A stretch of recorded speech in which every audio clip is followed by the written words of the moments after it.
La máquina de café está encendida. Este es el primer podcast del día. El Café Lungo de www.copano.news en La Clave 92.9. 8:34, vamos a hablar acerca del documental que ayer generó mucha atención, que tras 10 años de investigación periodística se ha estrenado Holger Hunter, El ruido del silencio, que abordó la investigación por la muerte de una niña inocente vinculado al ataque de los aviones y que además fue generada por Unión Films, productora con larga experiencia en documentales periodísticos que ha desarrollado esto. Para esto está con nosotros Fito Gárate, director del documental. ¿Cómo está, Fito? Hola, ¿qué tal? ¿Cómo Hola, están? Fito. Buenos días. ¿Cómo fue esto de esperar tanto tiempo para que se materializara la emisión de un material histórico que se ha trabajado durante una década? Bueno, es una larga historia. La gente que hace documentales acá en Chile, en todas partes del mundo, sabe que hacer documentales son trabajos como de largo aliento y sobre todo con un tema que generaba tanta, digamos, curiosidad de saber quiénes fueron los pilotos que atacaron la moneda. Yo me refiero a atacar y no bombardear, porque finalmente algo bien relevante es que no se usaron bombas, digamos. Hubiera sido un desastre en el centro de Santiago y se ocuparon rockets por la precisión. Esos son datos que te empieza a entregar un poco cuando tú entras en este tema. Y eso también tiene que ver con la investigación de tantos años, donde esto coincidió con obsesiones personales de mía y del equipo de encontrar a los pilotos y saber también dónde están los aviones, objetos de la historia, que es una paradoja. La imagen más, importante de la historia política del siglo XX en Chile y una de las más reconocidas en el mundo, no tenía autor material, tenía autores intelectuales. Entonces, con eso por delante empezamos a hacer esta investigación y coincidió que durante los últimos 10 años muchas de las personas que estuvieron involucradas pasaron por distintos tribunales contando lo que ellos vivieron. Y una de las historias claves tiene que ver con la historia de Janet Fuentealba, que fue una niña de 11 años que murió a propósito de algún tipo de proyectil en la zona sur de Santiago, en la población San Gregorio. Y ahí nosotros accedimos en forma exclusiva, digamos, a los documentos, a las declaraciones de muchas de estas personas que funcionaron ese día, entre otros juicios también donde ellos hablaron. Y con eso, con ese material más, haciendo uso de una herramienta muy importante para el periodismo, que es la ley de transparencia, y además versiones de testigos, empezamos a cruzar información. Nosotros lo que hicimos fue juntar la información que estaba dispersa y pedimos los datos clave. Y con eso empezamos a configurar y logramos correr la línea de lo que se sabía, porque finalmente literatura, testimonios habían, pero estaba todo repartido, estaba lleno de contradicciones. Nosotros tratamos de precisarlas, y estas líneas de contradicciones llegaban al nivel que en las memorias del general Lee, él decía que los aviones habían salido de Santiago. Y era de Concepción. Y salieron de Concepción. Entonces, ese tipo de contradicciones, no sé si tienen que ver con tienen que ver con que la edad que tenía el general cuando escribió esas memorias, o con el ánimo deliberado de confundir.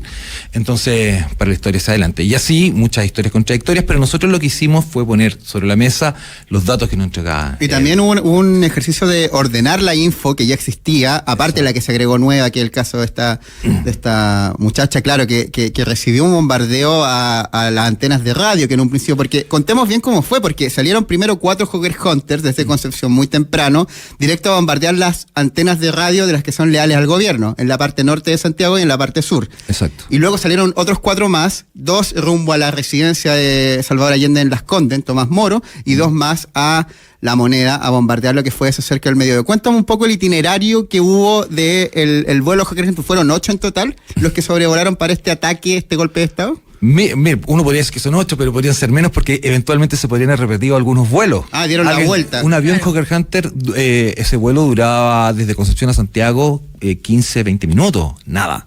Entonces, eventualmente pudo venir un avión, que salieron a las 7:20 de la mañana, esa mañana, los primeros a derribar las antenas, en la que se llamó la Operación Silencio, y a las 7:20 estaban en Santiago. O sea, volvieron a Concepción, y los otros aviones, la nueva misión salió a las 11 de la mañana. desde allá. Entonces se podrían haber repetido algunos aviones.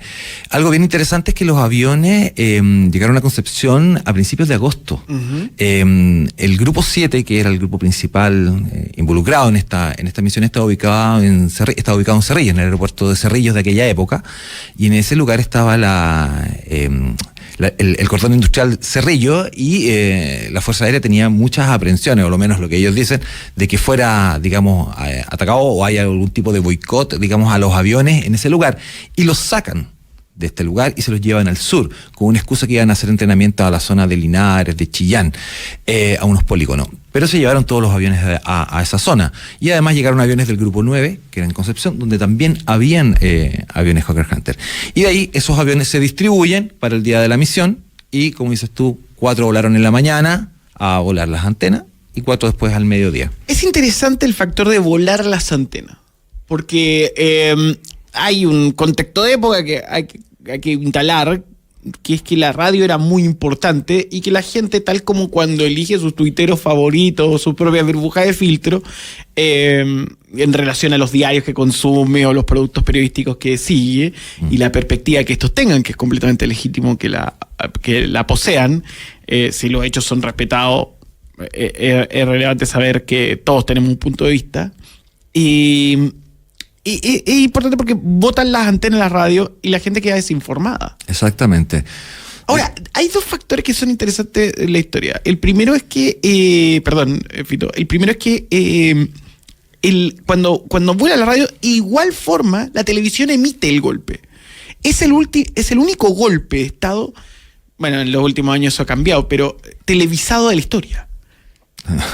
O el primero, quizás. No, de verdad, sí. Es un hito. Sí. Y la televisión lo sigue. Esa información le llega a el equipo de Canal 13, en específico Claudio Sánchez. Sí. Está. Y además, 72 horas antes, había una huelga, una toma por parte de funcionarios adherentes a la Unidad Popular de lo que fue Canal 9, que es el canal de la Universidad de Chile, y ahí se forman las dos señales, que es Canal 6 y Canal 9, y es Allende quien les avisa a quienes están en el interior, entre ellos Miguel Litín, cuenta la historia, que va a pasar algo y que no es buena idea que se mantengan en el canal los funcionarios. O sea, dentro de los planes, lo que se especula, según lo que se va relatando, esto lo investigué para el ciclo Chilevisión 60, es que iban a bombardear lo que son las instalaciones de Inés Mato y Rejola de Chilevisión. O sea, hay un tema con los medios ahí, que indudable. De hecho, lo que tú dices me hace recordar, nosotros buscamos muchas imágenes de archivo en el mundo, que es increíble que cada vez más, ustedes están comentando recién lo de la BBC, que cosas que van saliendo, materiales que están, comillas, perdidos por ahí, o que todavía quizás van a salir. Y hay unas imágenes de archivo en cine de la gente escuchando todo esto alrededor de una radio, muchas personas en un negocio. Entonces, efectivamente, la radio era algo muy, muy, muy poderoso para la época, y por eso fue deliberadamente preparado esto antes que la primera misión era terminar con las antenas. Esto implicaba dejarte conectado, solamente tener la versión, digamos, oficial, que fue transmitida por Radio Agricultura, y a través de eso tener los bandos. Con los años incluso se sacó un disco, un vinilo con esa grabación. Y claro, las radios fueron lo primero que desapareció. La última radio que quedó al aire fue Radio Magallanes, y bueno, con los años después descubrimos la interferencia, digamos, radiales de los militares, con lo que podemos relatar, que hacer la crónica de lo que se contó.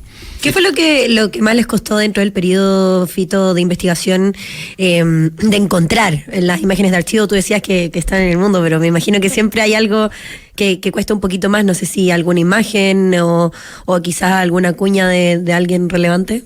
Mira, de hecho, yo creo que nosotros queríamos poner sobre relieve muchas voces que no habían hablado nunca de esto. De hecho, un documental que está lleno de testigos. No hay dirigencia política, no hay periodistas de la época, nunca fue nuestro objetivo, digamos. Eso fue como buscar a esas personas, fue muy clave. Y en eso está el caso de la familia de Janet Fuente Alba, de la niña de 11 años que murió. Por otro lado, era encontrar a los pilotos. ¿Cómo derribábamos ese mito? Y con lo que les contaba hace un rato, ahora, no sé, tenemos un listado más abierto de quiénes fueron las personas responsables de un hecho histórico. Sí, bueno, ahí en el documental se ven las llamadas que están haciendo uno por uno, algunos hacen los Larry, como se dice, y otros contestan. ¿Fue eso lo más difícil? Fue de lo más difícil, porque ubicarlos no es fácil, varios están muertos, otros están vivos. De las personas que estuvieron vinculadas a esa misión, también identificarlos, nosotros ponemos fotografías, incluso videos con estas personas que hasta ahora nunca se habían visto. Y creo que también lo más difícil tenía que ver con una pregunta súper básica: ¿dónde están los aviones? Sí, en ese sentido, Fito Cárate, director del documental Hawker Hunter, El ruido del silencio, lo que es fundamental es el avión que disparó, el Hawker Hunter que disparó el cohete directo, y ahí ustedes hacen un ejercicio de investigación, ahí con la tecnología que existe hoy tratan de hacer el zoom, y era el Hawker Hunter con la placa J731, que ustedes dan cuenta que es el mismo que actualmente está en exhibición en la Fuerza Aérea de Chile. Entonces casi que si saben qué es, lo tienen ahí como un orgullo solapado, como el que cacha, ¿no? Bueno, pero eso pasa en varios... Bueno, pero es que eso no se sabía, po. Eso lo revela el documental, eso es nuevo, no es una información nueva. Lo que quiero decir alineado con lo que estáis planteando, es que en los cuarteles militares sí se siente orgullo de la operación. Ah, obvio que sí, pero ese solapado orgullo de no decirte cuál es el Hawker Hunter que disparó, y en el fondo el que tienes de exhibición, si hace el cruce de datos, que ustedes llegan con el zoom a ver que es la placa J731, y ustedes ven que es el mismo que está en exhibición, y ellos dicen que no se sabe cuál es el avión mismo que disparó. Nosotros empezamos a preguntamos dónde estaban los aviones, el Hawker Hunter, y el Hawker Hunter fue un avión muy importante en la historia de la aviación chilena. Bueno, por este episodio y por otras cosas que tienen que ver con la defensa, crisis limítrofes que hubo en los 60 y los 70 en Chile, bien grave. Entonces es un avión muy querido de la Fuerza Aérea, pero muy, muy querido. Entre otras cosas por esto, digamos. Y nosotros hicimos una pregunta: ¿dónde están los aviones? Cuando estos aviones fueron retirados el año 95, se pusieron en pedestales en distintas bases por todo Chile. Y este año se sacaron muchos de esos aviones de esas bases. Y en las bases donde no se retiraron estos aviones fueron las bases, coincidentemente, con las bases más importantes de la misión del golpe de Estado. Y una de esas bases es es el actual comando logístico, que está en Cerrillo, al lado donde se hace Lollapalooza, exactamente al lado. Sí. Y está el edificio, y ahí está la comandancia en jefe. Y abajo está el avión, el 731. Y nosotros lo que logramos hacer es identificar que las históricas imágenes de Pedro Chaskel, del bombardeo de La Moneda, con la ayuda de la tecnología, logramos ver que ahí estaba el número 731, y que es coincidentemente la misma matrícula del avión que está puesto hasta el día de hoy. De hecho, hasta ayer fuimos a mirar si estaba aún seguía puesto ahí, y ahí está puesto. Entonces eso te indica... digamos que hay una valoración por la misión, hay una cuestión histórica, o hay ignorancia y se les pasó. No, yo no quiero calificar, no sé. Hay otras personas que tienen que responder respecto a eso, pero el avión es un hecho que está ahí, y eso es el avión que voló ese día, y ahora ya lo sabemos. Entonces ahora la pregunta tiene que ver: ¿dónde tiene que estar ese avión? Bueno, hay gente que plantea que tiene que estar en el Museo de la Memoria. Nosotros empujamos esa idea, que estuviera en el Museo de la Memoria. De hecho, como es en muchas otras partes del mundo, generó mucha resistencia que estuviera en el Museo de la Memoria cuando se planteó esta idea, incluso en el mundo de la izquierda. Mucha resistencia. Y tenía que ver que nos dijeron directamente: este es el Museo de las Víctimas. Pero también el museo hay una parrilla donde se torturaba, la gente está ahí. Entonces siempre la memoria va a ser muy dura. Entonces preguntarse si es el lugar donde tiene que estar es ahí, o en la comandancia de jefe, o desmantelarlo, yo creo que es una discusión a propósito del contexto que estamos, que se tiene que dar. Fito, para ir redondeando y cerrando, estamos a 50 años, de ustedes les tocó 10 años de su vida obsesionarse con esto. Y mientras más avanza el tiempo, hay menos respuesta. O hay menos posibilidades de dar con alguna respuesta que a la gente le servirían. Y a la gente que sufre las ausencias. Hay personas que plantean que hay que dar vuelta a la página, que es necesario mirar hacia el futuro, o incluso hay personas que han vivido estos procesos en sus vidas de permanente fantasma de un Pinochet vampiro, como lo refleja Larraín. ¿Por qué es importante seguir haciendo estos ejercicios de memoria? Porque todo esto está abierto. A 50 años, o sea, personalmente yo opino que, no sé, venía escuchando una radio, me enteré que el comandante en jefe del ejército fue al funeral de uno de los asesinos de Víctor Jara. Sí, o sea, no logró comprender que esto pase a 50 años, tomando en cuenta que ya sabemos todo lo que sucedió. No, o sea, y la brutalidad del caso y de Jara Jara, es o sea, en sí mismo un tema. Entonces, si bien esto es una opinión bien personal, yo creo que es una historia que va a seguir, van a seguir surgiendo cosas bastante relevantes que conocer y que nada, desde el periodismo es nuestra obligación nomás. Nosotros ponemos y contamos esta historia, tenemos nuestros puntos de vista, tenemos nuestras opiniones, pero los hechos también están ahí.